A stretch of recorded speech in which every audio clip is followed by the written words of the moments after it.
Ça va faire de marcher, ok, bon, Hachem. Ok, donc on est dans le Rambam, dans je vais zoomer si vous voulez, il y a marqué le Rambam, on est dans le Rambam, Perek Gimel, à la Khadalet. Moi, c'est déjà extraordinaire qu'on arrive déjà si loin. Et, Au prochain. Hachem, et normalement, on devrait arriver bientôt dans les guerres. Je sais que c'était ça le sujet du but à la base, les rois, c'était avant les guerres, mais bon. Ah bon? Je ne savais pas. Mais je sais pas, ça a commencé avec la guerre du. C'est un chiot qui a commencé avec la guerre du. Avec la prise d'otage qu'il y a eu à Simchat Torah. J'ai oublié comment ça s'appelle. Je sais pas comment ça s'appelle. C'est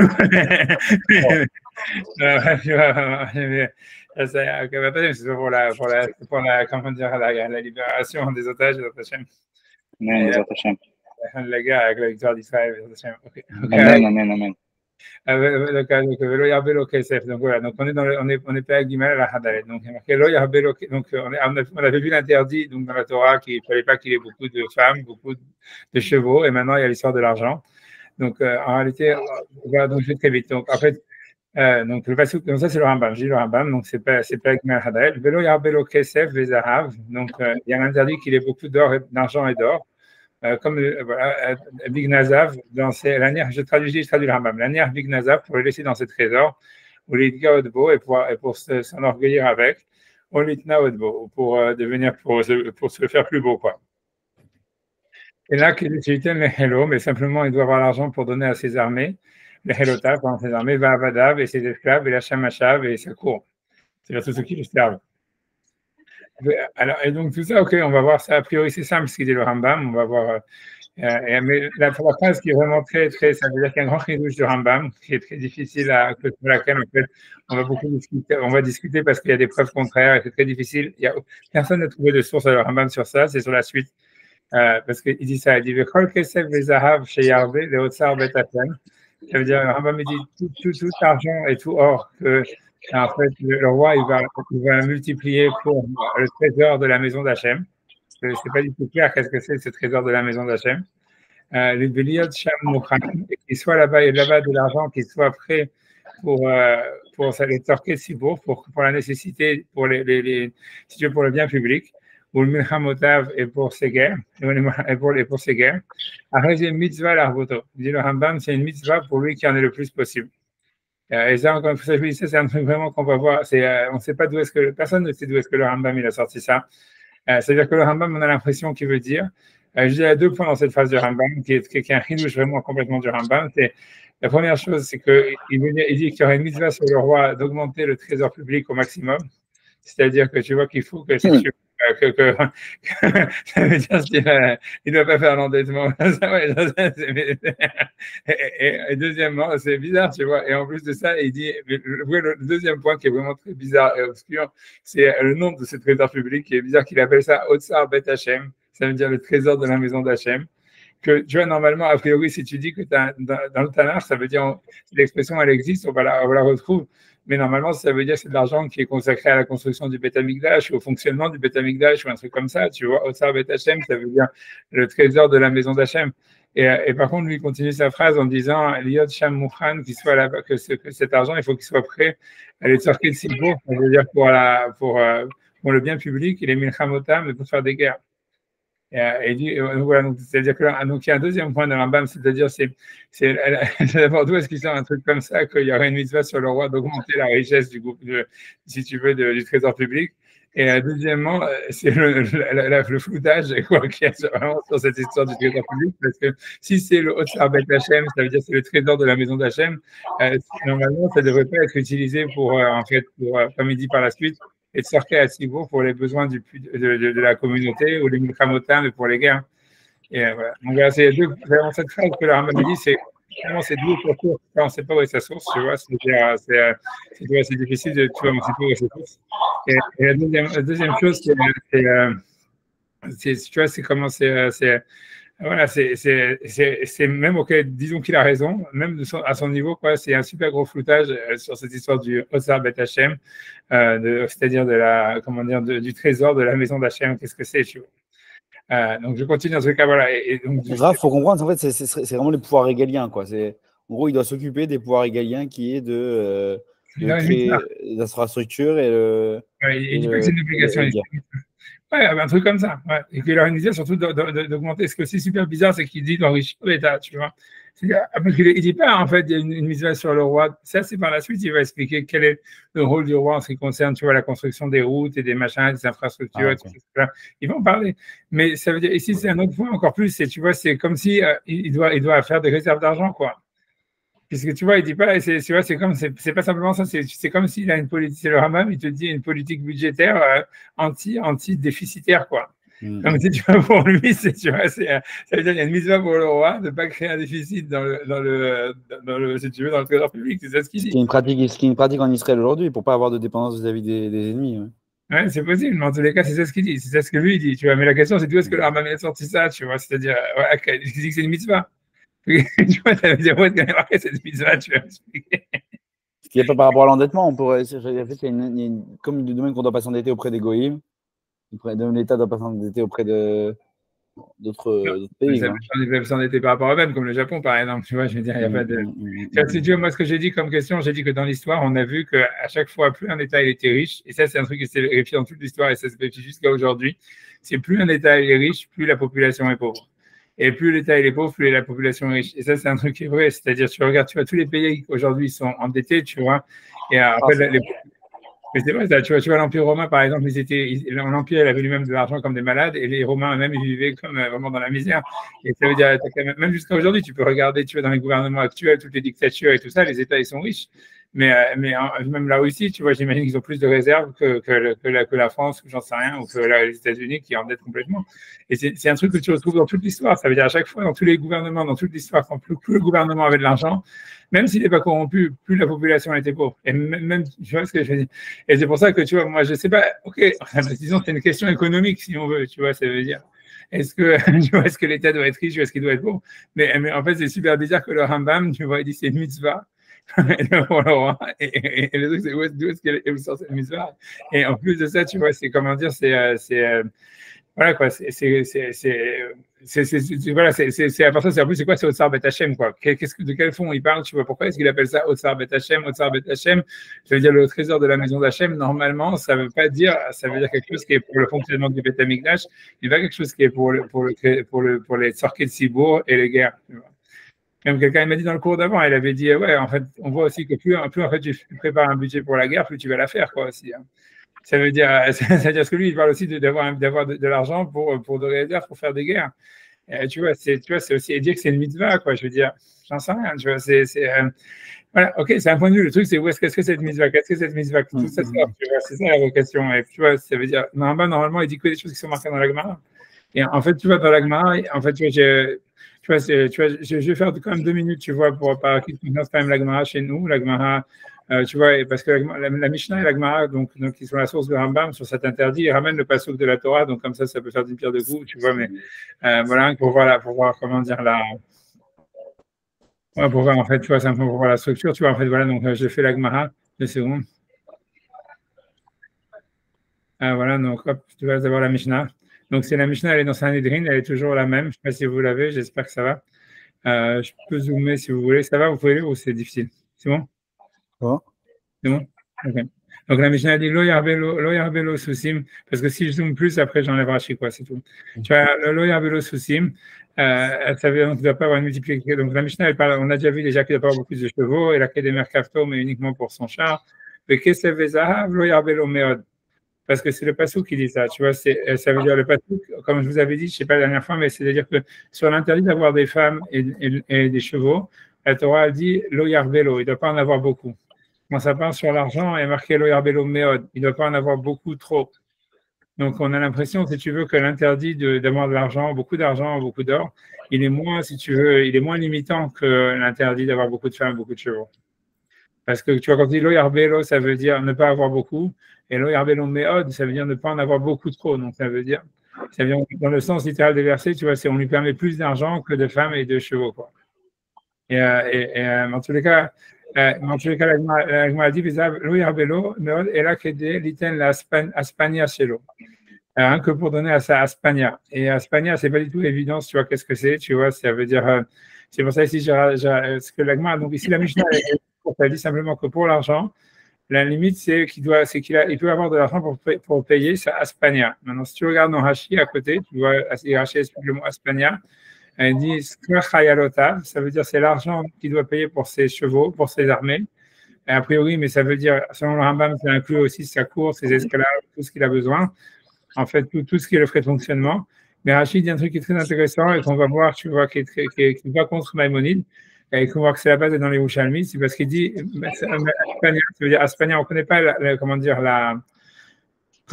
l'étymologie du mot espagnol. Enfin, je n'ai pas recherché, honnêtement, je n'ai pas été chercher. Si vous avez le temps de regarder, vous pouvez regarder. En tout cas, Rachid dit Aspania, il dit Eskar Chayalotav, ça veut dire l'argent, le salaire de ses armées, Midi Chana Bechana, d'une année sur l'autre.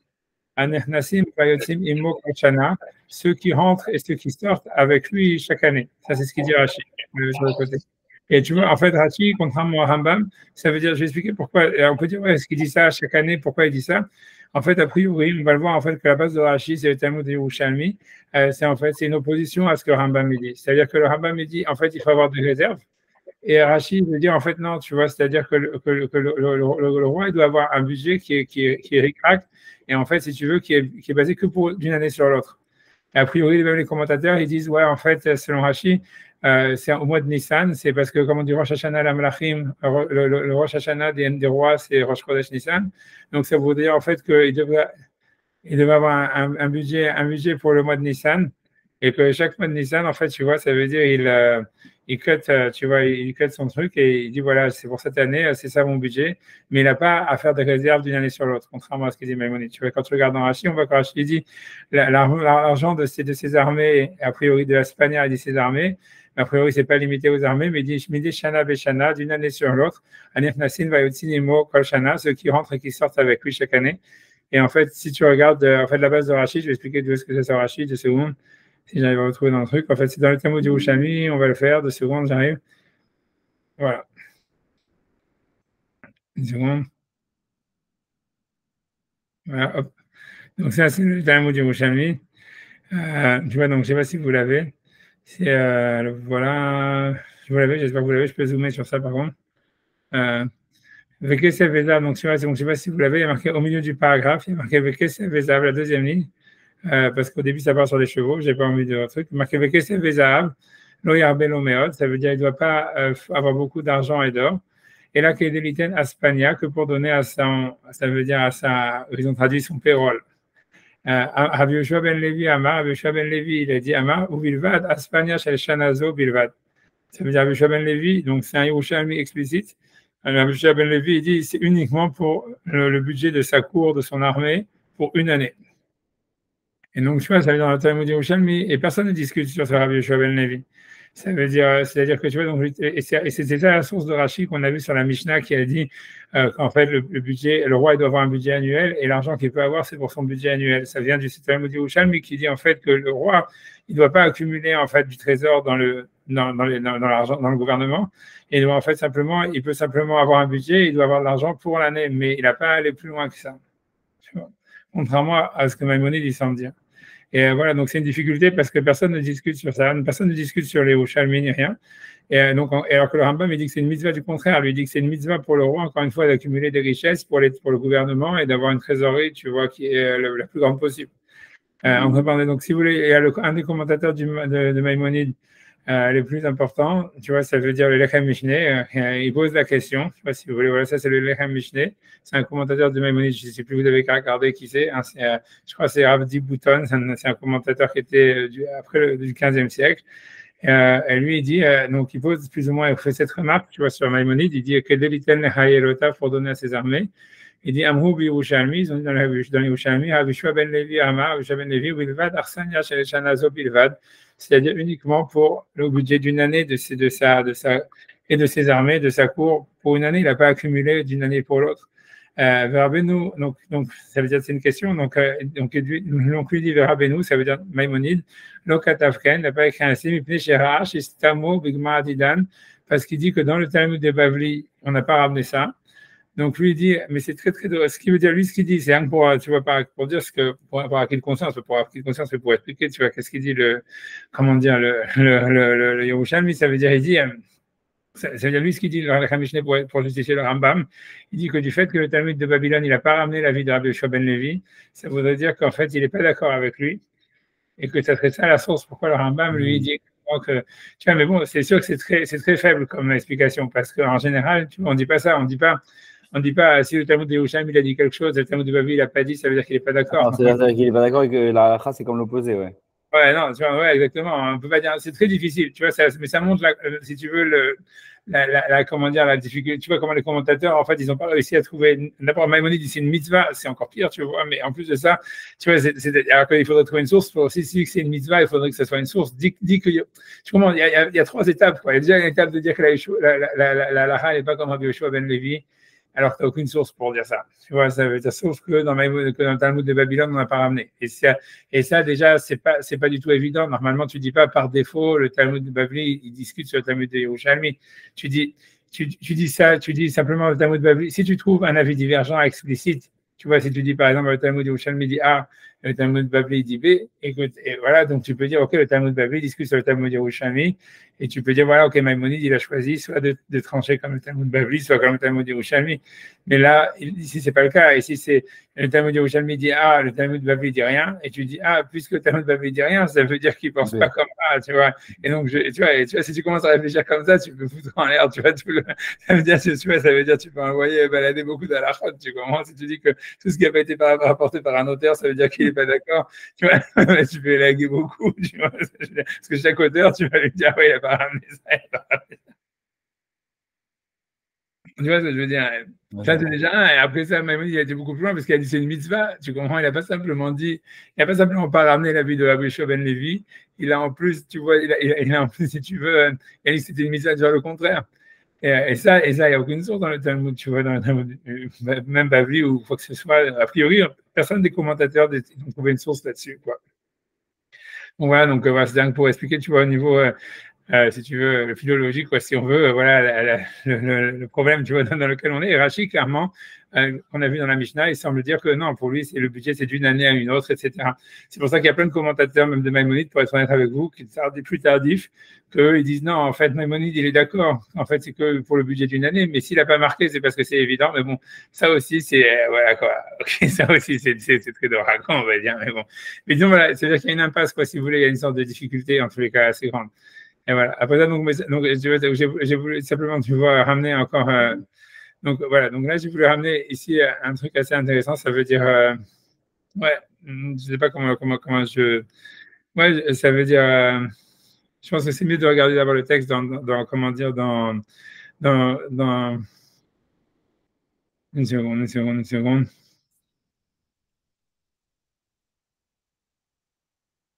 Ouais. Je pense que je vais suivre. Regarde une seconde parce que.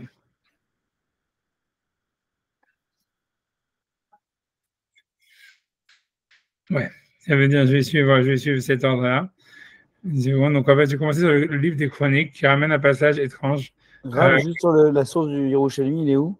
Yerushalmi, il est la Mishnah. En fait, il est dans la Mishnah. Il est seulement sur la Mishnah. Il est donc, ça veut dire c'est sur place. Hein. C'est pas Yerushalmi de Perpète les Mimosas. Tu vois, c'est dans le Pérec. Mais si, tu as raison, c'est pas sur place en fait. Tu as raison. A priori, tu m'en te dis, c'est 2-6. Donc, c'est Pérec Bet à la 6. Comment vous voyez? Okay. Après, tu vois, c'est parce que j'ai zoom out. Hein, c'est tout. Attention, je remets si tu veux. Si je te remets, voilà, ici. Tu vois, si je remets, tu vois en haut, il y a la référence. C'est Jérusalem Sanhedrin, chapitre 2, à la 6. Ok. Ok, maintenant 2 secondes. Donc maintenant, tu vois, je vais rentrer dans un truc des chroniques parce qu'on va voir un autre passage du Talmud de Yerushalmi. Et ça,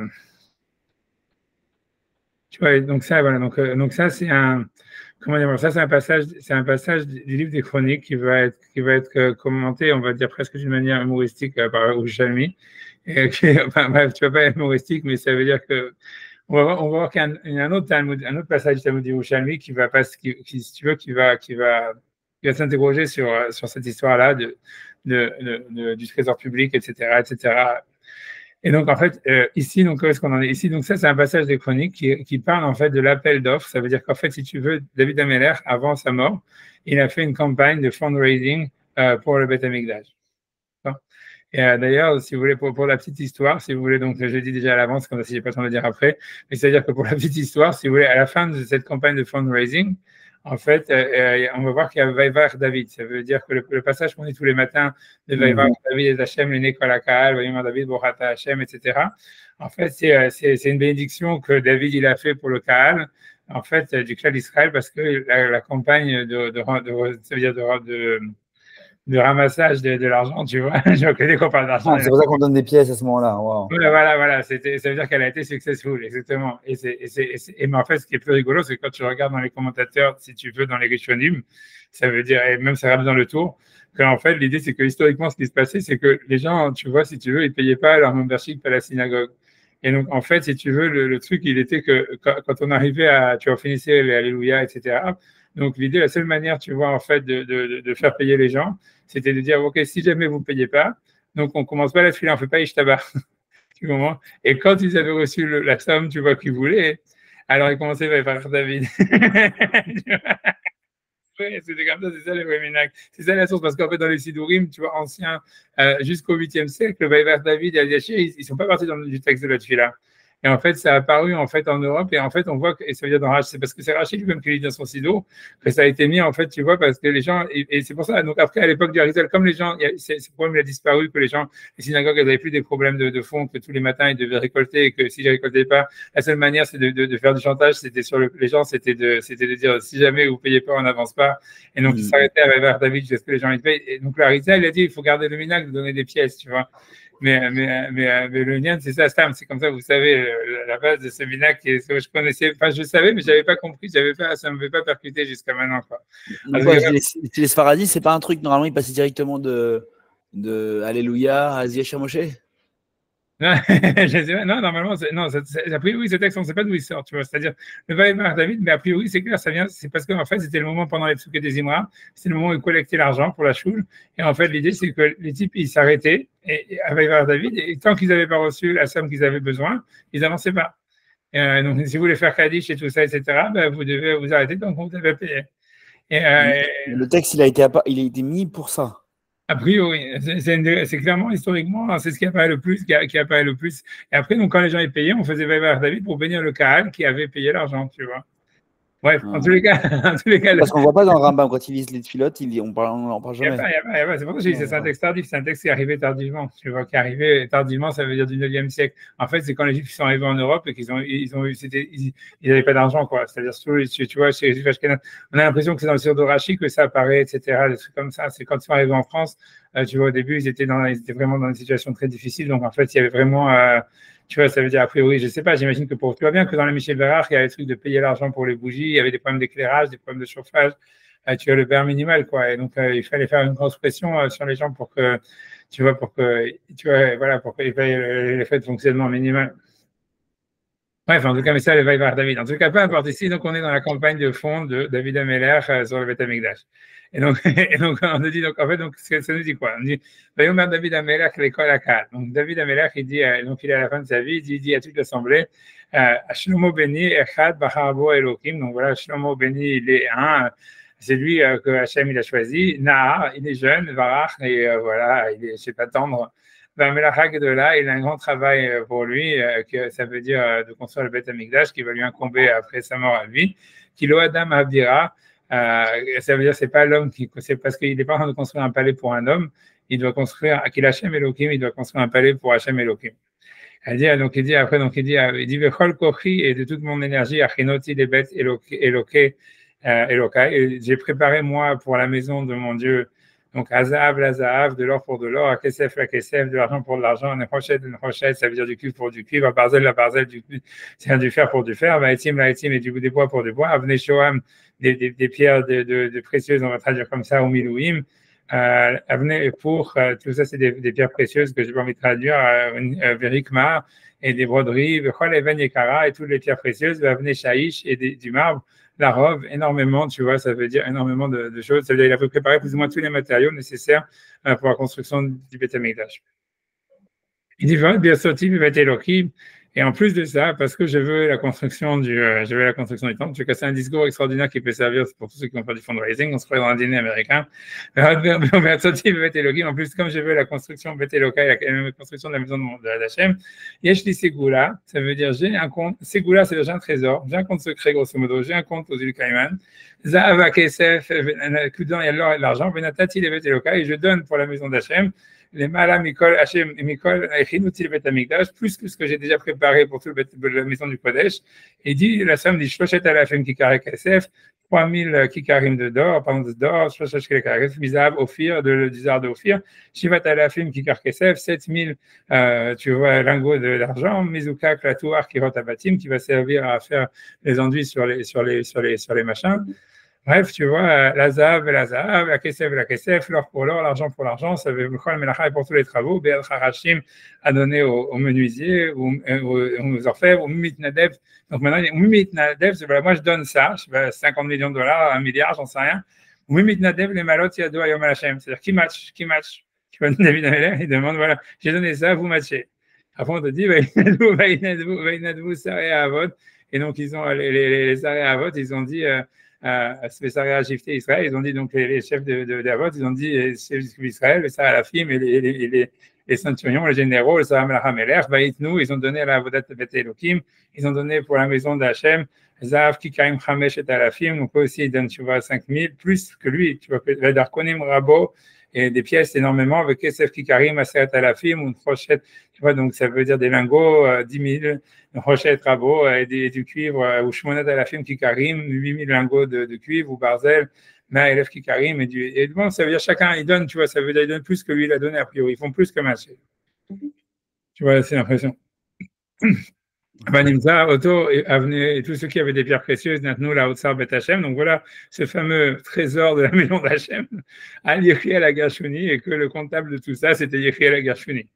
Et donc tout le peuple était très heureux, et ils ont donné avec bon cœur, et ils ont donné pour Hachem, et Gam David Ameler, et même le roi David, Samar Simcha Gedolah, était très heureux.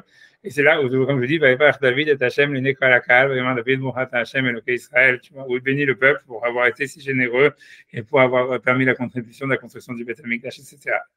Mais voilà, la question, tu vois, que les Rouchami va aborder, c'est que, tu vois, c'est que David, il te dit à la fin de son règne, ouais, j'ai un compte secret, tu vois, j'ai une ségoula, et tout ça.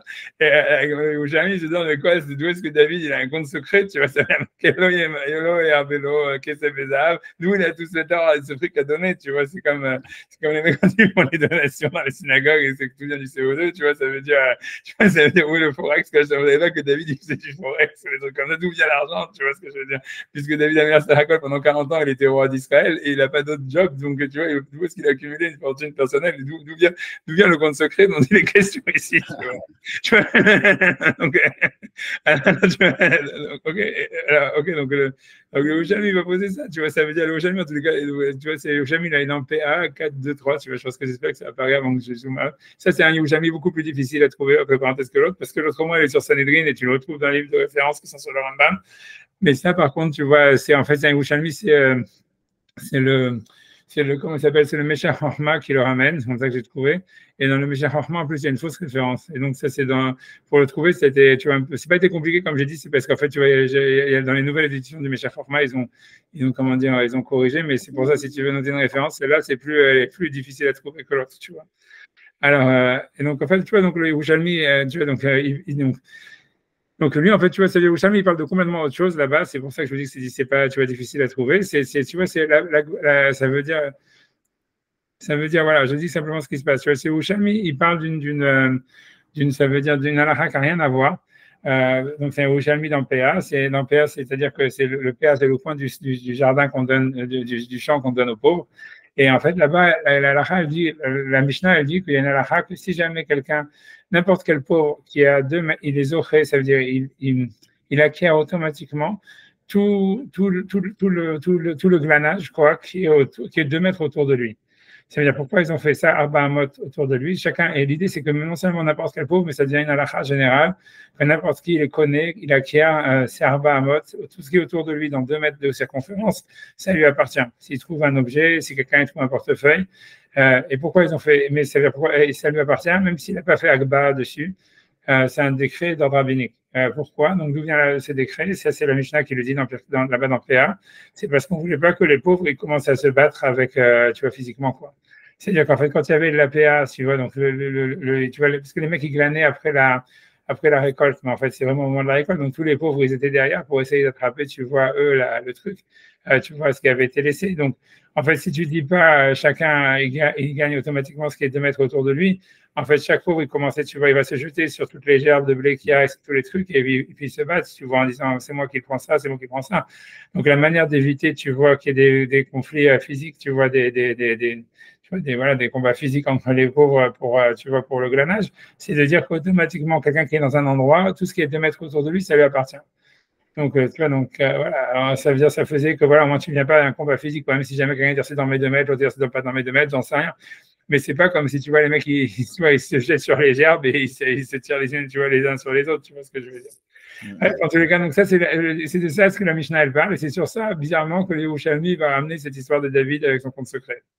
Alors, donc, Rabbi Shimon ben Lakish, Beshem Abba Cohen Bardelia, et donc il dit Adam Zoché, donc Rabbi Shimon ben Lakish dit au nom de Abba Cohen Bardella que c'est quelque chose de Bardalia, il l'appelait ici Bardalia, dans Talmud Yerushalmi, il l'appelait Bardella comme le politicien français, je sais pas exactement. Adam Zoché, a priori Bardella c'est un nom de Cohen normalement. Je sais pas s'il a des origines juives ou pas, j'en sais rien du tout. Bref, en tous les cas, Adam Zoché, Metzia Betor Arba Shelo, donc un homme, il acquiert dans une métier dans tout ce qui est à 2 mètres autour de lui. Matam, pourquoi? Alors, il nous ramène cette histoire-là. Il dit Vani Boni, Achinoti le Bet Hashem, puisqu'on on nous ramène notre passage des chroniques. Donc, il dit moi, dans ma pauvreté, parce que David, il dit ça c'est le texte de David. David, il dit dans ma pauvreté, j'ai préparé pour la maison d'Hachem, voilà, de l'or, de l'argent, tu vois, Zahav, Kikarim Mea, 100 lingots d'or. Élève 100 000 lingots d'or, le KSF élève à la film, mais c'est pas 1 million, élève à la film, c'est 1 million de lingots d'argent, qui cariment la néprochette, la barzel et du cuivre, etc. Et Mishkal, et on peut pas le compter, qui la robe, parce qu'il y en a tellement, va etim, va chinoti, va lehem tosif, et dit, pour vous, vous devez rajouter, etc. Tout ça, c'est le texte, en fait, si tu veux, du texte des chroniques. Et donc, Yerushalmi a posé une question bizarre, mais ça veut dire comme ça, parce que David, il dit au début de sa phrase, moi dans ma pauvreté. Alors, donc Yerushalmi pose la question, comment est-ce qu'il peut dire qu'il est pauvre alors qu'il est en train de citer qu'il a un compte en banque où il a des milliards, tu vois? Alors, donc c'est ce que Yerushalmi demande, dit, Rabbi Yonah Amar, Raboshaya, donc Rabbi Yonah, il dit, Rabbi Yoshua, Ba'i, Man Nan Kaimin, de quoi on parle? Si jamais le compte en banque de David, il était dans ses 4 amot, Hachirus, il est riche, puisque voilà, il a des milliards. Si jamais son compte en banque, il était à l'extérieur des 2 mètres, tu vois, de son périmètre, Adam, comment est-ce qu'il pouvait sanctifier quelque chose qui ne lui appartient pas? Adam Magdish d'avoir chez Nochelo. Donc ça veut dire, comment est-ce qu'il pouvait David, tu vois, c'est-à-dire grosso modo, la Gemara demande, si tu veux, comme ça, si le Yerushalmi pose sa manière bizarre de poser la question, mais ça veut dire, c'est dans son intelligence, c'est-à-dire comme ça, c'est-à-dire, à qui était cet argent? Ça veut dire, ok, David, il a un compte secret, c'est super, on est content de l'apprendre et tout ça. Maintenant, tu vois, ça veut dire, ok, tu peux dire, en fait, comment est-ce que David, il pouvait se justifier d'avoir un compte secret, alors que normalement, il y a un interdit d'avoir de l'argent, etc., pour le roi, etc., etc. C'est-à-dire, c'est pas mon argent, c'est le trésor public, tu vois. Alors, si c'est pas ton argent, c'est le trésor public, comment tu peux le consacrer à la maison d'Hachem? Ça veut dire, tu vois, ça veut dire, un homme, il ne peut pas être magdish, il ne peut pas sanctifier quelque chose qui ne lui appartient pas. Tu vois, ça veut dire, tu vois, ça veut dire, donc, le Yerushalmi se demande à qui appartenait cet argent. Tu vois, ça veut dire, il veut dire comme ça, du fait que David dit, je suis pauvre, mais j'ai un compte ou des milliards, j'ai un trésor ou j'ai des milliards, j'ai ça et ça et ça et ça. On a l'impression, tu vois, que c'est comme s'il disait, ouais, c'est pas mon argent, c'est l'argent du gouvernement, etc., machin, blablabla, etc. Mais après, quand il le sanctifie, il dit, voilà, je le consacre à la maison d'Hachem, Yerushalmi, tu ne peux pas consacrer à la maison d'Hachem si c'est pas toi le propriétaire. Donc, comment ça se justifie? Alors, sur ça, le Yerushalmi répond, en 3 lignes, en 3 mots, il dit, Vekai Minou, Veki Yamnoua, ça veut dire, ils ont expliqué le verset, Vemagdish Rishon Rishon. Ça veut dire qu'il sanctifiait chaque chose petit à petit. Ça veut dire, il veut dire comme ça. Et ce qui veut dire, c'est qu'en fait, non plus, il veut dire qu'en fait, comment David Amelach, il avait accumulé tellement d'argent, ça veut dire que En fait, et c'est vrai qu'il le mettait dans ce qu'on appelle le Otsar Bet Hashem, ça veut dire ce que Maïmonide a cité dans la Loi des rois, donc le trésor de la maison d'Hachem. Et a priori, dans le cas de David, on a l'impression que l'appellation est justifiée, puisque c'est, si tu veux, c'est pour le Bet Hamikdash, c'est la construction du Bet Hamikdash. Donc voilà. Donc comment est-ce qu'il avait accumulé tellement de fric, etc., qui est le propriétaire de cet argent, d'où ça sort, etc., etc. Ça veut dire, la réponse, c'est de dire du Yerushalmi, c'est de dire, la seule manière d'expliquer alariquement qu'il pouvait faire ça, c'était de dire que, voilà, disons, ils ont fait une guerre, ils ont ramassé du butin. Alors, lui, David, il n'a pas le droit d'avoir, on a vu qu'il n'a pas le droit d'accumuler plus que l'argent d'un an, on va dire. Mais ce qu'il peut faire, c'est dire, ah voilà, ok, j'ai un budget d'un an, mais cet argent, au lieu de l'utiliser pour mon armée, je le donne au Beth Amikdash, je le donne au Tsar Beth Hashem. Et voilà, je suis broke, tu vois, à nouveau. Ah, on fait une deuxième guerre et tout ça, etc. Et j'ai le budget pour mon armée. Et en fait, tu vois, il pouvait faire ça chaque année, ou tu vois, tous les 6 mois, ou j'en sais rien. Et comme ça lui permettait d'accumuler de l'argent qui lui appartenait vraiment pas, mais qui avait été sanctifié pour le Otsar Bet Hashem. Et c'était ça la méthode, quoi. Tu vois, c'est de dire, mais si tu veux, donc c'est Yerushalmi, si tu veux, il marche, tu vois, ça veut dire, ok, d'abord, il ne dit pas que c'est une mitzvah de le faire, rien du tout, tu vois, mais en tous les cas, on comprend bien, ça veut dire, a priori, c'est Yerushalmi, ok, il marche si on veut dire que tout ça, c'était sanctifié pour le Beth Amikdash, ça veut dire, on comprend, ça veut dire, dans le cas, vraiment, quand on prend le Yerushalmi qui explique le passage des chroniques et tout ça, c'est de dire, en fait, voilà, ça veut dire, ouais, en fait, cet argent, en fait, David, il avait donné au Beth Amikdash, c'est ce qui lui permettait, en fait, de l'accumuler. La question était de savoir, OK, comment il peut l'accumuler, même ça, a priori, il n'a pas le droit, tu vois, ça veut dire qu'il ne peut pas avoir, lui, la propriété de quelque chose, d'un compte si gigantesque, alors que la Torah dit, un roi doit pas avoir beaucoup d'argent, etc. Et aussi, d'où est l'origine de cet argent, tu vois, puisqu'il ne travaillait pas, ni rien, tu vois, c'est pas qu'il était roi pendant 2 ans et qu'avant ça, il était comme Trump, dans le real estate ou je sais pas quoi. Tu vois, ça veut dire, c'est lui, il a été roi from day one, si tu veux. Alors, voilà, c'est tout ce qu'il a fait dans sa vie, quoi. Donc ça veut dire, donc, l'idée, c'est de dire non, en fait, c'est que, OK, il y avait des guerres, etc. Donc, il y avait des batailles. Il pouvait recevoir une partie du butin parce qu'on voit, comme on a vu ailleurs, qu'il peut avoir un budget pour une année, pour son armée, pour sa cour, etc. Mais lui, au lieu de l'utiliser, en fait, il le donnait entièrement à la maison d'Hachem. Il se retrouvait en déficit. Après, sûrement, il faisait une autre guerre. Et après ça, il gagnait encore l'argent. Et peut-être il faisait ça chaque année, tous les 6 mois, mais ça permettait d'accumuler une masse qui était en fait dans le pôle Otsar Bet Hashem, qui a priori c'est la construction du Bet Hamikdash. Et ça fait sens, ça veut dire au niveau à la on comprend que c'est possible. C'est-à-dire que c'est pas bien que c'est une torsion dans le Passouk. C'est parce que dans le Passouk, on a l'impression que David, il est à la fin de son règne, il dit voilà, je donne cet argent au Bet Hamikdash. Alors que selon le Yerushalmi, ça veut dire que cet argent, il était déjà réservé pour le Beth Amikdash depuis le début. C'est ça ce qui justifie qu'il pouvait être accumulé, mais c'est tout. Et c'est pas dans le passouk ça rentre, tu vois. Ça veut dire c'est pas clair dans le passouk parce qu'il dit j'ai un trésor, j'ai une ségoula, j'ai un compte, tu vois. Ça veut dire, tu vois. Donc il dit pas clairement je le donne à Hachem maintenant. Il dit tu vois je l'ai accumulé pour Hachem, tu vois. Ça veut dire mais simplement je le rends public maintenant. Avant c'était pas public, maintenant c'est public, tu vois. Ok, ça mais si tu vois ça c'est ce qu'il dit le Yerushalmi. Et on voit en tous les cas l'apparition du concept, tu vois, de Otsar Bet Hashem, mais donc encore une fois, mais a priori, c'est pour la construction du Bet Hamikdash. Et tu vois, ça rentre dans le deuxième point, tu vois, qu'il y avait dans le Rambam qui est difficile, c'est le floutage, tu vois, de cet argent, tu vois, du statut de ce Otsar Bet Hashem, de ce trésor de la maison d'Hachem, que ici, semble très clair, tu vois, on a l'impression que la comptabilité est très claire. David Amelach, il avait sanctifié ça pour le Bet Hamikdash, ça va pour le Bet Hamikdash, et c'est bon. Maintenant, le truc, c'est que voilà, c'est que si on regarde en fait dans le texte même, si tu veux, de qu'est-ce qui s'est passé avec tout cet argent, c'est la question. On va dire. Si, voilà. Avant ça, pour comprendre, il y avait de l'impôt. Alors, l'impôt, tu vois, ça veut dire normalement, lui, il avait le droit de prendre des impôts. Tu vois, ça, c'est une grosse question aussi à part ça. Il n'a pas le droit. Si oui, bien sûr que oui, tu vois, c'est ça, parce que quand tu vois, c'est-à-dire ça t'a touché un gros point, ça veut dire, tu vois, c'est que quand tu regardes le texte, tu vois, qu'on a vu, je sais pas si tout au début, ouais. Tu vois, de Shmuel, tu vois, qui dit, voilà, il peut tout, et le roi, il peut exproprier les personnes, il peut prendre tout le monde comme esclave pour son armée, etc. Donc, en fait, il a un droit de perception des impôts, surtout dans le butin de l'armée, il a un droit de perception, tu vois, ça veut dire de 50% ou de 30%, tu vois, un truc comme ça, un pourcentage élevé. C'est pour ça que sur David, en fait, c'est pas si étonnant qu'il a accumulé tellement d'argent, parce que comme toute la fortune, elle venait des guerres. Donc, en fait, si tu veux, et que sur le butin des guerres, spécialement le roi, il a un droit de taxation plus élevé. On va voir tout ça que sur des revenus normaux, tu vois, si tu veux. Mais en fait, le droit de taxation du roi, en fait, il est presque infini, tu vois. C'est ça ce que Shmuel dit à un truc. C'est pour ça qu'il y a une question. Tu vois, ça veut dire la réponse de dire ça, c'est qu'en fait, justement, c'est pour ça d'ailleurs qu'il y en a qui veulent interpréter que il y en a beaucoup qui pensent. Ça veut dire ça, c'est un point que j'ai pas touché dans le cours et je suis content de le dire maintenant, même si c'est, tu vois, j'essaie de faire le plus rapidement possible, c'est qu'en fait, c'est une discussion, grande discussion parmi les décisionnaires. Est-ce que l'interdit du roi d'être riche, est-ce que ça part simplement de l'argent qu'il aurait fait en taxant, tu vois, les gens, en taxant Israël ou en, tu vois, ce serait, mais que si par exemple, tu vois, il fait comme Trump, il fait du real estate, ou fait je sais pas quoi, il fait n'importe quoi, il fait du pétrole, ou il fait du blockchain, tu vois, ça veut dire que ça, il a le droit d'être riche, tu vois, ça veut dire, voilà, et que ça concerne, tu vois, ou bien, est-ce que l'interdit d'être riche pour le roi, c'est uniquement de l'argent qu'il percevrait dans l'exercice de son pouvoir, ou est-ce que c'est aussi de l'argent, est-ce que c'est interdit même sur l'argent qui est, tu vois, une fortune qu'il aurait accumulée avant? Et en plus de ça, et ceux qui disent qu'il y aurait même un interdit sur lui pour lui être riche tout court, est-ce que ça veut dire que pour être roi, un roi, il devrait rendre FKR, il devrait enlever toute propriété de tout son argent et le donner aux pauvres ou à l'État ou un truc comme ça, tu vois? C'est pas clair.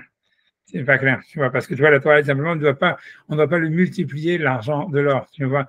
Donc, tu vois, c'est pas clair si ça veut dire c'est un État, c'est un interdit sur le peuple d'Israël en disant vous ne devez pas lui donner tellement d'argent, donc par les taxes, ou etc. Mais si lui, il en a, c'est pas grave.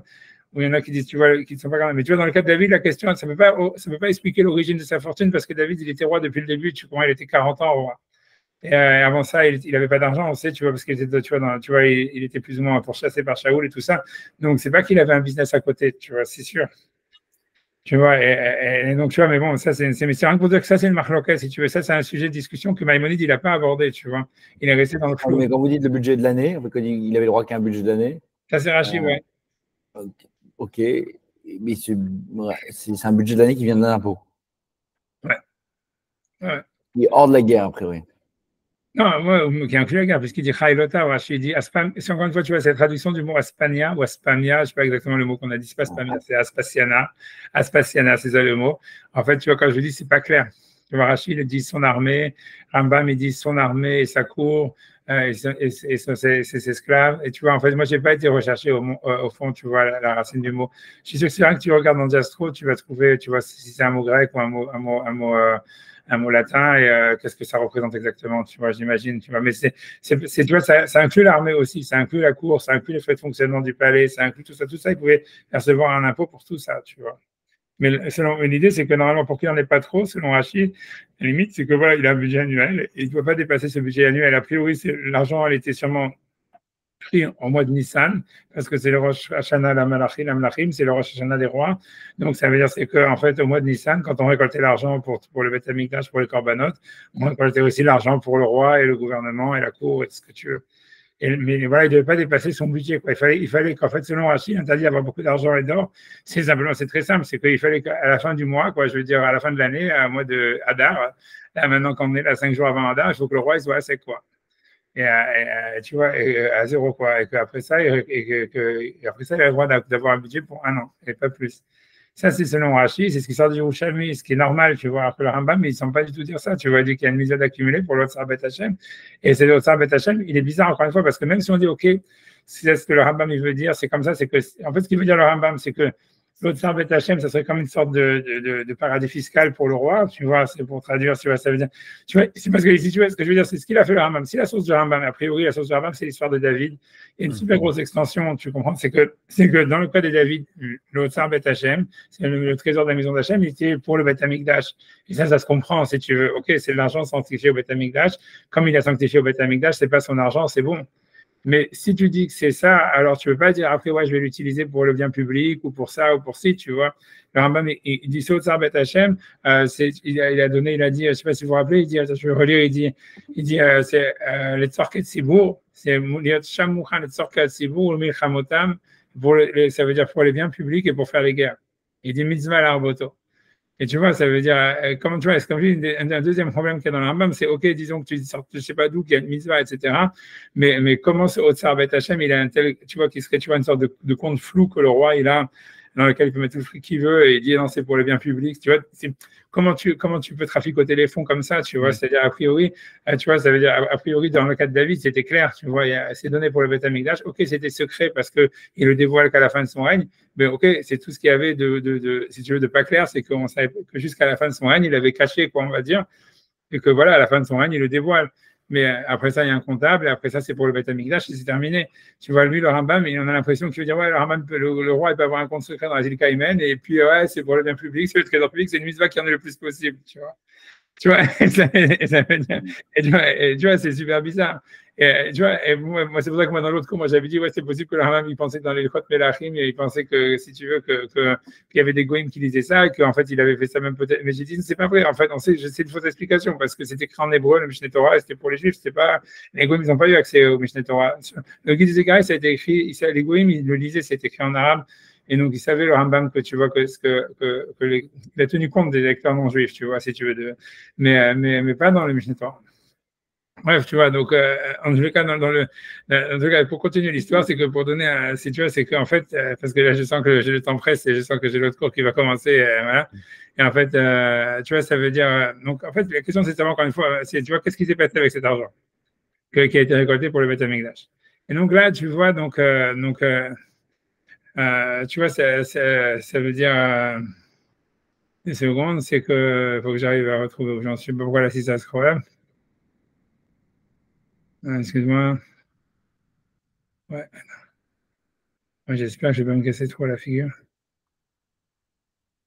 Voilà. C'est-à-dire, qu'est-ce qui s'est passé avec cet argent? J'essaie d'aller très vite, tu vois. Donc, en fait, l'idée, tu vois, c'est si vous êtes un contribuable, en fait, vous allez être surpris que cet argent n'a pas servi à la construction du Beth Amikdash à la fin. Ça veut dire que l'argent qui avait été récolté par David et tout ça, etc., il a été encore plus gaspillé bêtement que ce que vous pouvez imaginer dans le pire du gouvernement possible et imaginable. Donc, qu'est-ce que tu fais avec cet argent? Donc, on nous dit comme ça, en fait, dans le livre des rois, tu vois, dans le chapitre 7, on te dit comme ça, on dit, Vatishlam Amelacha, je vais essayer vraiment à 7h07, je vais essayer de raccrocher. Et je serai déjà avec 50 000 messages par là. J'espère que Vatishlam Kol Amelacha, Asher Asa Amelach Shlomo, et donc le travail que le roi avait fait, donc ça veut dire il a été arrêté. Beth Hachem pour la maison d'Hachem. Donc ça veut dire Shlomo. Là, on est dans le livre des rois où on a la fin de la construction du Beth Amikdash par le roi Salomon. Et on nous dit, voilà, à la fin de toute la description du temple, etc., et de la magnificence et de la réussite du construction, l'inauguration, tout ce que tu veux, il y a ce passouk-là. On dit Vatishlam Kol Melacha, donc tout le travail a été terminé. Acharasa Amelach Shlomo qu'a fait le roi Salomon, Beth Hachem de la maison d'Hachem. Il y avait Shlomo et Katché David. Et Shlomo, il a pris tout ce qu'avait sanctifié David. Donc ça veut dire en fait tout ce que David, tous les millions, tous les milliards que l'argent, l'or, le machin, tout ce que David il avait préparé pour la construction du Beth Amikdash. Et à Kesef, et à Zahav, l'argent, l'or. Donc on voit que c'est des sommes astronomiques quand ils ont été décrits dans les chroniques. Et à Kelim, Nathan, il les a mis Be'otzrot Bet Hashem. Ça veut dire en fait, encore une fois, ce fameux compte secret, ça veut dire le compte du trésor de la maison d'Hachem. Et tu vois, la question, tu vois, c'est de savoir, tu vois, cet argent, il avait été en fait donné pour la construction du Beth Amikdash, et pourquoi est-ce qu'en fait, il n'a pas été utilisé pour la construction du Beth Amikdash, et qu'est-ce que c'est que cet Otzar Bet Hashem? Donc, tu vois, cette question, si tu veux, elle a été, si tu veux, soulevée par des lecteurs a priori. Donc, Rashi, tu vois, ce que vous avez à côté, c'est Rashi qui essaye de comprendre lui-même. Tu vois, et on voit bien, en fait, qu'il a été questionné par des lecteurs non juifs qui ont voulu vraiment, tu vois, si tu veux, qui en fait, ont utilisé ces passages de la Torah pour dire, ouais, les Juifs sont malhonnêtes depuis le début, tu vois, grosso modo, voilà, même ici, on sent dans la construction du Beth Amikdash qu'il y a du traficotage sur les fonds, etc. Et alors, donc qu'est-ce qu'il va dire du Rashi? Je suis incliné du Rashi, après je vais essayer d'arriver. Donc il est coaché David. Donc ça veut dire, tu vois, ça veut dire ce que son père avait sanctifié. Alors Rashi, déjà, il veut dire, ok, c'est Machénichar, ce qui est resté de l'argent. Machénichar, Mikesef, bien que c'est pas ce qui est marqué dans le passouk, tu vois. Même Rashi, après, il va revenir sur ça. Il dit, dans le passouk, il n'y a pas marqué que c'est ce qui est resté. On a l'impression que c'était tout ce que son père, il avait, et tout l'argent que David avait récolté. Alors, les Machénichar, Mikesef, Vezav, Shekdi, Shaviv. Donc, ce qui est resté, donc Rashi dit, c'était le reste de l'argent. Au Midrash, mais on ne sait pas encore qu'est-ce que c'est sur Otsar Bet Hashem. Au Midrash Agada, donc le Midrash Agada, il dit par contre, chez l'Oratsa Shlomo, la tête moto à Kodesh, les biens Abayt. C'est que Shlomo, il a refusé, il n'a pas voulu utiliser tout cet argent que David, il avait comment dire, il avait récolté en affaire pour la construction. Il n'a pas voulu l'utiliser pour la construction du Beth Amikdash. Pourquoi? Alors pourquoi on ne sait pas. Tu vois, il y a un Midrash Agada qui dit ça, qu'en fait, et l'Otsar Bet Hashem nous dit les questions quand tu regardes dans le Midrash, c'est que l'argent il a été enterré, tout simplement, tu vois, plaque enterrée. Et ça veut dire inutilisé nulle part, jamais. Et donc, la question, c'est que Rashi, quand lui-même, tu vois, il voit ce Midrash, et a priori, on voit qu'ils adressent au Goïm parce qu'il dit Veshahamat, ce qui est très rare, il dit Veshahamat, Israël. J'ai entendu des sages juifs qui disent, Shayu Amrim qui disait. Et donc, tu vois, ça veut dire que Rashi lui-même, il dit, on voit bien qu'en fait, il s'adresse à des goïms, puisqu'il dit, j'ai entendu des sages d'Israël dire. Alors, c'est un truc complètement bizarre, tu vois. Si tu parles des juifs, il dit pas, j'ai entendu des sages juifs. Okay, alors, donc, il dit comme ça. C'est là où il dit, les fiches Yodéa chez Sofoli Charev. Ça veut dire parce qu'il savait que, en fait, le Beth Amikdash allait être détruit. Donc, que pour pas que les non-juifs ils disent, caché Iratam, ça veut dire, c'est nos dieux qui ont détruit le temple. Pourquoi chez la Krou, Nikmatam Minabait? Parce qu'ils ont pris la vengeance contre le temple. Chez un Ivna qui avait été construit, Min Gezelot Vachabalot, ça veut dire des vols et des spoliations. Chez Gazal, même David, que David il avait pris d'eux. Ça veut dire que tout l'argent que David il avait, en fait, ça venait des guerres. Il n'avait rien fait d'autre, grosso modo. Et en fait, ils se sont dit, si le Beth Amikdash, il se dit, le Beth Amikdash il va être détruit dans 400 ans, peu importe. Mais donc, si jamais le Beth Amikdash est détruit, qu'est-ce qu'ils vont dire les Goïms? Ils vont dire, ouais, en fait, non, c'est nos dieux qui vont détruire le Beth Amikdash, ils sont plus forts qu'Hachem, tu vois, de Shalom. Ils ont voulu reprendre, tu vois, ils ont pris une vengeance sur David qui nous a volé tout cet argent et qui a construit ce Beth Amikdash avec cet argent qu'il nous a volé. Et donc, c'est pour ça que Shlomo, il a dit, j'ai pas l'utilisé. Mais qu'est-ce qu'il a fait avec? A priori, il a juste enterré, tu vois, ce qui est incroyable. Moi, je trouve que c'est super scandaleux, tu vois. Je veux dire, s'il y avait Mélenchon, j'en sais rien ici, tu vois, que tu vois, c'est complètement, tu vois, furax, tu vois. Mais tu vois, ça veut dire, tu vois, les mecs, ils sont avocats des plein de trucs et tout ça. Et à la fin, il finit, tu vois, comme ça. Et après ça, donc, en tout cas, c'est ça, c'est une interprétation que Rashi donne au nom de Chachmei Israël, des sages d'Israël. Après, il dit, il y en a qui disent, Kachamar Shlomo, ainsi a dit Shlomo. Ça veut dire que dans le royaume, au début du règne de David, pendant le règne de David, il y a eu une famine qui a duré plus que 3 ans. Shana har shana, un an après un autre. Vayalo les vazvez avec des shots à la loue. Il aurait dû utiliser cet argent, la hayot baimani Israël, pour donner en fait aux pauvres, aux juifs pauvres. Il aurait dû utiliser cet argent pour, en fait, si tu veux, pour nourrir le peuple. Pas pour le garder dans un compte secret qui était pour la construction du Beth Amikdash. Et en fait, à cause de ça, si tu veux, donc Shlomo, il s'est dit, Shlomo, il pensait que David, ce qu'il avait fait, c'était immoral, quoi. Et donc, c'est pour ça qu'il n'a pas voulu utiliser l'argent du Beth Amikdash. Et a priori, et c'est l'histoire, c'est qu'il le met, on ne sait pas où est-ce qu'il le met, tu vois. Ça veut dire, il l'enterre selon certains, puisque s'il ne va pas l'utiliser pour le Beth Amikdash, pourquoi il va l'utiliser, tu vois. Puisque, anarchiquement parlant, si tu veux, une fois que l'argent a été sanctifié pour le Beth Amikdash, tu ne peux pas, toi, et prendre cet argent et dire, je vais le donner aux pauvres ou je vais faire quelque chose d'autre avec. Donc, c'est pour ça que les commentateurs, ils disent, en fait, cet argent, il a été juste enterré, tout simplement, tu vois. Et ça veut dire, et tu vois, c'est un super beau scandale financier, moi, je trouve.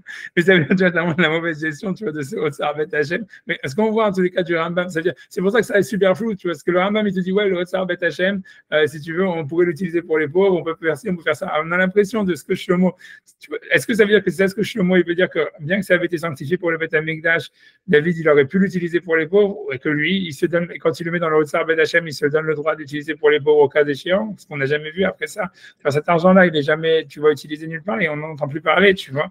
Et ça veut dire, ou bien ce que ça veut dire, tu vois, le sens littéral, normalement, si tu veux vraiment suivre la halakha, c'est que l'Otsar Bet Hashem, c'est un truc, tu as sanctifié pour le Beth Amikdash, ça pour le Beth Amikdash. Une fois que Shlomo, et tu ne peux pas changer les fonds, une fois que Shlomo décide de ne pas l'utiliser, ben, l'argent est perdu, tu vois. Et ça veut dire tu dois le brûler ou tu dois l'enterrer. C'est ce que plein de ce que tu regardes dans Ascroll et tout ça, ils disent que, je pense que j'ai oublié qui, mais plein de commentaires ils disent que non, il a été simplement enterré. Parce qu'une fois qu'il était kadosh, tu ne pouvais plus rien l'utiliser pour rien d'autre. Mais tu vois, mais voilà, mais c'est, enfin bref, tu vois ce que je veux dire. Pour moi, peut-être ça peut être, si tu veux, comme une sorte d'idée pour expliquer, si tu veux, un peu le floutage qu'il y a l'Otsar Bet Hashem, qu'on pourrait redistribuer, tu vois, comment dire, puis il y a une possibilité de remanier les fonds, tu vois, comme il dit le Rambam, d'un truc à un autre, d'un projet à un autre, mais c'est très, à l'arrière parlant, ça ne tient pas la route. Tu comprends? Si jamais, dans la lacha, si jamais quelqu'un a sanctifié un animal pour le Beth Amikdash ou n'importe quoi au Beth Amikdash, il ne peut pas le changer d'utilisation. Tu vois? Et après, ça, l'Otsar Bet Hashem, le trésor de la maison d'Hachem, c'est un peu bizarre. Tu vois, voilà, tu vois, donc, voilà, maintenant, qu'est-ce que je voulais dire? Alors, ça, je pense que. Ouais, tu vois ce que j'ai voulu dire après ça. Donc, je vais dire simplement, parce que j'ai pas le temps de finir, mais voilà, je vais simplement dire à l'oral les deux autres idées que j'avais ramenées. C'est parce que, tu vois, en fait, j'avais critiqué l'idée tu vois, de Maïmonide, pas dans le sens, tu vois, encore une fois, c'est une question, pas une conclusion, mais d'une manière questionnaire. Ça veut dire que, donc, c'est ça reste, tu vois, très, très difficile de savoir d'où est-ce que Maïmonide, il a sorti cette histoire-là, qui aurait une mitzvah sur le roi d'enrichir l'État. et d'avoir un compte qui s'appelle Otsar Bet Hachem, qu'on ne sait pas exactement qui est, tu vois, qui est assez flou, quoi. Mais en plus de ça, si tu veux, ce que j'ai dit, c'est que dans l'histoire juive, le fait d'avoir de l'argent, ça a toujours été très néfaste pour le peuple d'Israël. Donc j'ai cité, tu vois, ça veut dire, j'ai cité, comment dire, pour l'État, si tu veux. Donc j'ai déjà dit que dans l'histoire, plus un État est riche, plus la population est pauvre. C'est un truc qui est vrai. Deuxièmement, tu vois, ce que j'ai dit à part ça, c'est que si tu veux, comme on dit quand on voit, par exemple, le premier Beth Amikdash, il a été détruit. Là, c'est le Slagmar dans Gittin, j'ai cité, tu vois, c'est quand, en fait, le roi Hiskiyahu, il a montré son trésor au roi après avoir gagné la guerre contre, si tu veux, quand Sancheriv, qui était le grand-père de Nabucodonosor, qui a détruit les 10 tribus d'Israël et qui avait fait le siège de Jérusalem et qui a été défait par un malach qui a envoyé une maladie sur son armée, etc. Donc, si tu veux, Hiskiyahu, il a repris le pouvoir sur toute la région et donc voilà, si tu veux, il s'est enrichi, il était tout ce que tu veux.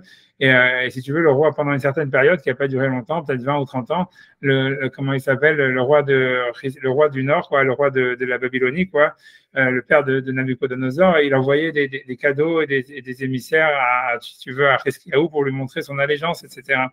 Et en fait, Hiskiyahu, comme tu vois, le Tanakh, c'est le Tanakh qui nous le décrit, je suis obligé d'accourcir parce que tu vois, voilà.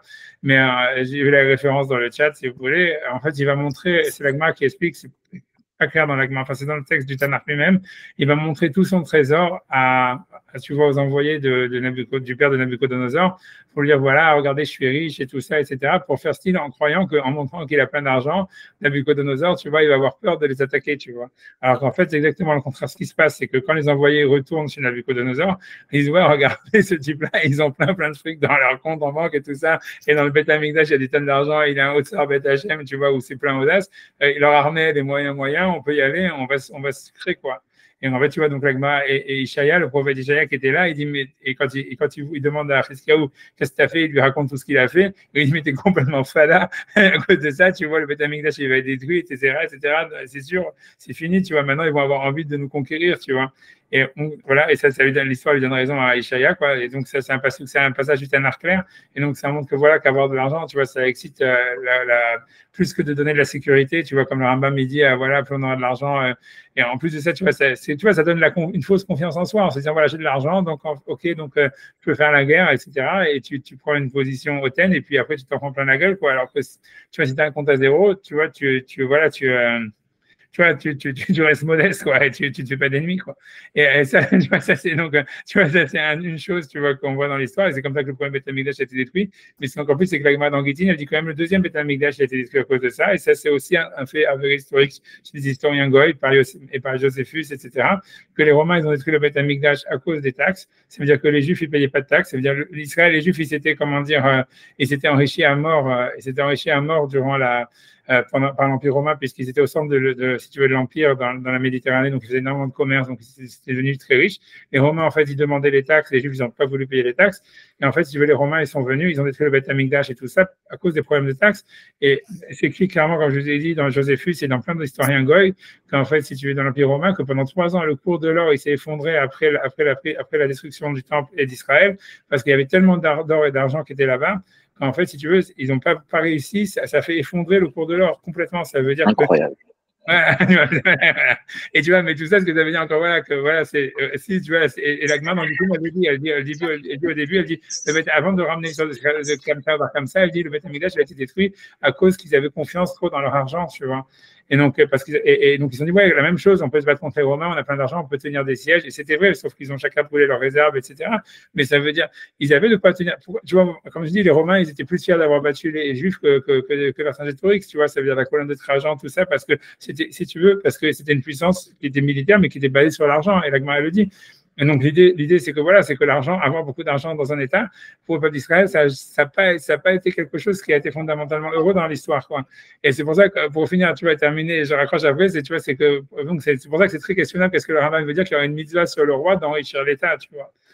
Et d'où est la source, tu vois, j'ai pas répondu à la question, je sais pas c'est quoi la source du Rambam, c'est quoi, d'où est-ce qu'il sort ça, tu vois, et voilà, etc. Et c'est une question, tu vois, d'où est-ce que, tu vois, ça veut dire, voilà. Je crois que c'est ce qui a causé aussi la révolte des 10 tribus à la bande de Shlomo. C'est le fait qui est. Ouais, c'est sûr. La taxation. Je suis obligé parce que sinon après les autres ils vont me tuer. Merci beaucoup d'avoir fait ce cours. Merci Rav. Vous avez fait un grand kiff. C'est nous qui vous remercions. Merci. Formidable. Bon voyage. Merci à toi, Sacha. On se connecte dimanche pour les cours de la semaine. Faut. Cher quoi. Ouais.